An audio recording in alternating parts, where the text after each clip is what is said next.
Toughest exam है India का, UPSC, उसकी 2.5 लाख की फीस को हम 7,500 में कर दिए। और सेम बहुत बढ़िया, वेरी गुड। और इंडिया के सबसे बेस्ट टीचर के साथ जो भी हैं वो अपने सब्जेक्ट में उससे बेस्ट इंडिया में कोई नहीं। और इतना के बावजूद ऐसे हम लोग को लगता होगा 7,500 बहुत कम है। एक लड़की ने कहा कि सर शाम वाले बैच को ना मॉर्निंग में कर दीजिए। हम कहे बाबू तो इतना सबके इंडिविजुअल से तो बैच ट्रांसफर नहीं, तो क्या प्रॉब्लम है? उसने कहा ना शाम में हमको दूसरे के यहाँ बर्तन मांजने जाना होता है। तो हम लोग को लगता है कि जितना ये तकलीफ इससे कई गुना जाते हैं। और कई बार तो ऐसा लगता है कि वो भी ना ले। एक लड़का बेचारा नदी से बालू निकालता था और वो बालू को भरता था, फिर नाव बालू को किनारे लेके बेचती थी और वो बालू भरता था, उससे मेरी फीस ले आया। हमारा हाथ कांप गया, हम कैसे फीस ले लेंगे यहाँ पर। बहुत बढ़िया। उसी दिन हमने ये प्रण लिया था कि भारत का कोई भी बच्चा उसके सफलता में पैसा उसकी बाधा नहीं बनेगी, चाहे उसको जितना भी पढ़ना रहे यहाँ पर। क्या बात। और अर्चना जी, मैं इनके बारे में एक बात, खान सर आपके बारे में मैं एक बात कहना चाहता हूँ। इनका जो स्टार्टअप है ये बूटस्ट्रैप्ड है। अच्छा, मैं साधारण भाषा में बता देता हूँ, ये सेल्फ फंडेड है। इन्होंने अभी तक किसी और से पैसा नहीं लिया है। ये इन्वेस्टर के पैसे से नहीं, इन्होंने खुद इसको बिल्ड किया है। और बल्कि इतना स्ट्रॉन्ग स्टार्टअप है ये कि मैं कहूंगा कि अगर इन्वेस्टर्स को इन्वेस्ट करना हो तो मैं इंडोर्स करता हूँ ऐसे स्टार्टअप्स को। यही सब चीजों को देखते हुए कई लोगों ने धमकी भी दिया था वहां पर। अच्छा। और उसके बाद बम चला दिए और 7-8 बम चला दिए और कुछ ब्लास्ट हुआ। एक बेचारा नया लड़का आया था एडमिशन लेने के लिए, उसकी स्कूटी उड़ा दिया। वो आया था, कहा कि सर हम तो पढ़ने आए थे, हमारा स्कूटी उड़ गया। हमारी ऑफिस उड़ा दिया सब। एक तो पास में आके गिरा और नहीं फटा वो।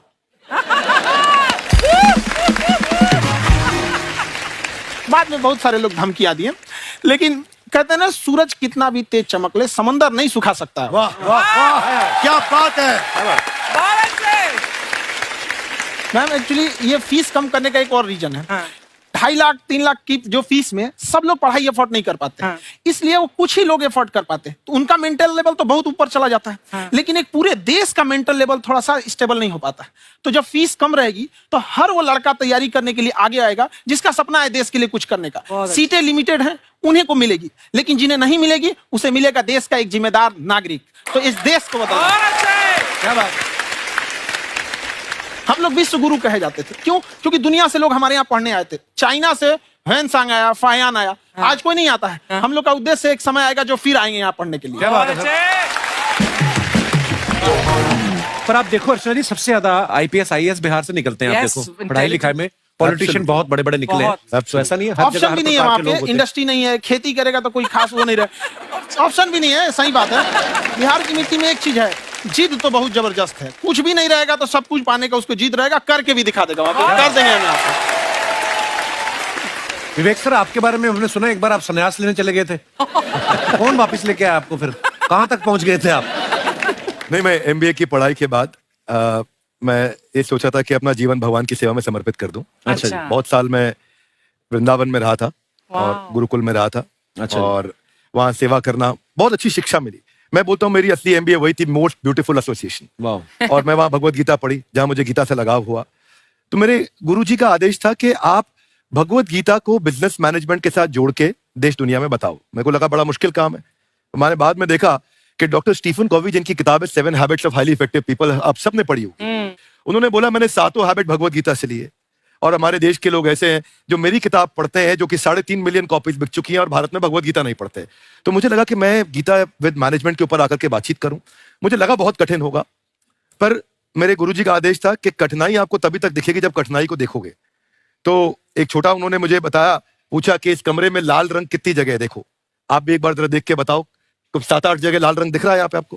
1 ये 2, वो लाल रंग टी शर्ट पे 3 4 5, ये लाल हो गया 6, उधर लाल हो गया 7, एप्पल लाल, बिल्कुल ठीक 7। पर जब आप लाल रंग ढूंढ रहे थे तो क्या आपको हरा रंग दिख रहा था? Yes no? नहीं। जब आप लाल रंग ढूंढ रहे थे तो क्या आपको काला रंग दिख रहा था? Yes no? नो। जिंदगी भी ऐसी है, जो ढूंढोगे वही मिलेगा, बाकी कुछ नहीं मिलेगा। तो उन्होंने कहा कि आप किसी सोल्यूशन पे फोकस करो और गीता के मैसेज को पहुंचाओ। तो मैं बिजनेस मैनेजमेंट के प्रोग्राम्स कॉर्पोरेट्स में करने शुरू किए, क्योंकि गीता पहला मोटिवेशनल सेमिनार जो पृथ्वी के इतिहास में कपिल जी हुआ, वो कृष्ण ने दिया था। पहले मोटिवेशनल स्पीकर इस पृथ्वी के इतिहास के कृष्ण थे, जिन्होंने अर्जुन को रणभूमि में मोटिवेट किया था। बड़ी पेशेंस कृष्ण ने अपने लीडरशिप क्वालिटी से दिखाई, वो मुझसे बड़े बड़ा इंस्पायर किया, वो चर्चा ने इंस्पायर किया और डिस्कशन ने इंस्पायर किया। तो उस डिस्कशन को मैं आज भी लेके चलता हूँ अपने साथ। खासकर हमने सुना है आप 5 स्टार में रुके थे कल और नीचे जाके वड़ा पाव खाने गए आप रेहड़ी पे। एक्चुअली क्या है ना कि वहां जो चीजें सीखने को मिलती है ना, खाली पेट और खाली जेब इंसान को जो सिखाते हैं वो किसी यूनिवर्सिटी कॉलेज में नहीं सिखाया जाता।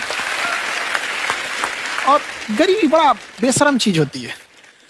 तो कहते हैं कि मौत भी तू जल्दी आया कर गरीब के घर में, कफन का पैसा भी खर्च होता है दवाइयां खरीदते खरीदते। हाय हाय हाय, क्या बात है। और खान सर की खासियत ये है कि जिसको तो पढ़ना है, जिसको एजुकेशन चाहिए, वो तो इनका वीडियो देखते हैं, लेकिन वैसे भी कई लोग, जैसे अर्चना जी बात करी थी, कहती मैंने जब देखना शुरू किया तो मैंने बैक टू बैक इतने सारे वीडियोस देखे, क्योंकि आपका जो तरीका जो बोलने में, एक तो इनकी जो टोन है पढ़ाने में और साथ साथ में जो ह्यूमर आता रहता है, तो उसकी वजह से और भी इंटरेस्टिंग हो जाते हैं आपके वीडियो। शुरुआत में हम लोग जब स्टूडेंट लाइफ में थे, या हम कई स्टूडेंट को भी देखते हैं, वो बेचारे जब थक जाते हैं तो आपका शो देखने लगते हैं। तो शुरू में हमको लगता था जब कि अरे यार हमारी पढ़ाई उसके लिए है, लेकिन पढ़ाई में थक जाता है, शो देख के नहीं थक जाता। तो हमने सोचा दोनों को मिक्स कर देते हैं। तो हमने उसको, और आज आपको पता नहीं हमने भी यही किया है। मिक्स करने। हमारे एजुकेशन सिस्टम में 2 कमी है, एक एजुकेशन की, दूसरा सिस्टम की। आप पटना से हैं ना? हमें भी पटना पसंद है। बस कोई पटाने वाला चाहिए। नहीं, मजाक नहीं कर रहे हैं। आपका जो चैनल है, हम दिन में 10 बार आपके चैनल को सब्सक्राइब करते हैं। अरे हाँ, और बेल आइकन तो हम इतना जोर से दबाते हैं कि बाकी यूट्यूब वाले बाहर निकल के देखते हैं कि ये कौन है जिसने इनका चैनल इतना जोर से दबा दिया बेल आइकन। बुढ़िया तो शर्म नहीं आती है, आते ही फ्लर्ट शुरू कर दिया ना तूने। तो जाते हुए करते हैं क्या? विवेक जी नमस्ते। आपसे काम था छोटा सा, कर देंगे आप? ये क्यों करेंगे? नहीं, गुरुजी हमेशा अपने वीडियो में कहते हैं कि विवेक से काम लो, विवेक से काम लो।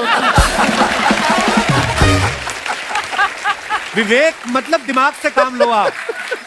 हाँ, तो विवेक जी अपने दिमाग से ही काम लेंगे। बहुत दिमाग है उनके पास। ये देखिए, जो आदमी, आपको हमें बताइए, जो आदमी बिना फिल्म किए कपिल शर्मा शो में आ गया, कितना दिमाग होगा उसके पास। लेकिन एक बात है जिसकी वजह से हम आप तीनों से नाराज हैं। क्यों? क्या बात? हर चीज में मोटिवेट क्या होता है? सच कह रहा है, जब भी ये शब्द सुनते हैं हमें लगता है कोई हमें चिढ़ा रहा है। बदल दीजिए ना, खाली मोटिवेट बोलना है क्यों जरूरी है? कुछ और कीजिए। रोटी वेट, छोटी वेट, पतली वेट, कुछ भी बोलिए, मोटिवेट हटाइए। तो गुड़िया तू भी एक्सरसाइज किया कर ना, देख डॉक्टर साहब ने कितना वजन कम किया है, तू भी कर ले। ठीक है, फिर मोटिवेट से ही चला लेंगे। लेकिन मोटिवेशन कोई बुरा बात नहीं है। हमारे दादाजी भी वैसे बहुत मोटिवेट करते थे। हाँ, एक बार तो तालाब में डूब रहे थे हमारे दादाजी। हमारे पास रस्सी भी था, ट्यूब भी था, फिर भी हम अपने दादाजी को बचा नहीं पाए। क्यों? क्योंकि हमने उनकी ओर तिनका फेंका ना, वही कहते थे डूबते को तिनका का सहारा काफी।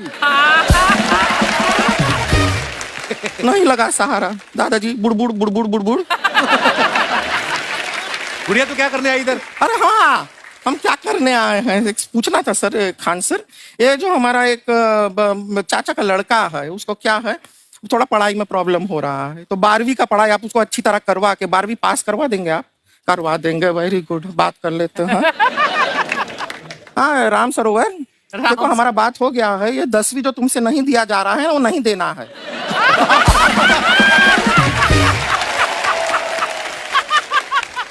टेंशन नहीं है, 10वीं का खान सर से बात हुआ, ये सीधा 12वीं पढ़ा के पास कर देंगे। अरे ऐसे नहीं होता, पहले 10वीं पास करनी पड़ेगी, फिर 12वीं होगी ना। ऐसा कोई जरूरी नहीं है ये सीक्वेंस। हमारे मौसा जी थे, उनसे ना 10वीं हुई ना 12वीं हुई। अभी 3 दिन पहले सीधा उनकी 13वीं हुई। एक्चुअली क्या है, पढ़ाई लिखाई का हमको बहुत ज्यादा नॉलेज है नहीं। गांव में पढ़े हैं ना सर। स्कूल कहाँ होते थे अर्चना जी? गांव में स्कूल नहीं था, पेड़ के नीचे पढ़ते थे हम। यहाँ तक कि हमारे पास ब्लैक बोर्ड भी नहीं था। हमारे मोहल्ले की जो भैंसिया थी उसको खड़ा करके टीचर उसके ऊपर लिख के पढ़ाती थी। मजाक नहीं कर रहे हैं। और आप तो समझ रहे हैं, अभी ब्लैक बोर्ड की एक अटैच डस्टर था ब्लैक बोर्ड का, समझ रहे हैं? ऐसा वो पीछे से आता था, लिखा हुआ मिटाता था और चला जाता था। ये तो कुछ भी नहीं है। एक बार क्या हुआ, हमारा स्कूल शुरू हुआ, शुरू होते ही 2 महीने के लिए छुट्टियां हो गई। क्यों? ब्लैक बोर्ड ने बछड़ा दिया था ना। तो वैसे आप लोग ना इतने ज्ञानी हैं, सब कुछ जानते हैं, आपसे एक टेक्निकल सवाल पूछे। एक बार ना चार दोस्त साम दाम दंड भेद, वो डिसाइड करते हैं कि चलो एक गेम खेलते हैं, तो टीम्स बनाते हैं। तो साम दाम ने एक टीम बनाया। इस पे भेद को बहुत गुस्सा आया, पता है क्यों? क्यों? क्योंकि भेद को दंड मिला ना।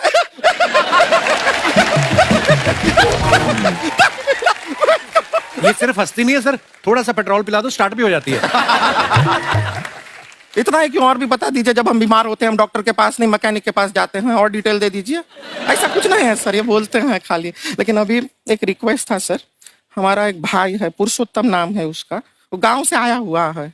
आप लोग थोड़ा उससे सब बातचीत करेंगे, थोड़ा उसको प्रोत्साहन देंगे। और शर्मा जी, आपसे भी एक रिक्वेस्ट था, आपसे हमने कभी कुछ मांगा नहीं है। पुरुषोत्तम आएगा ना, एक बार बस उससे कह दीजिएगा, पुरुषोत्तम तुम कितने हैंडसम हो। मैंने देखा ही नहीं अभी तक। हाँ तो देख के बस बोल दीजिएगा तुम ठीक है। कितने हैंडसम हो, ऐसा बोल दीजिएगा प्लीज। ठीक है। हम बुला लेते हैं पुरुषोत्तम।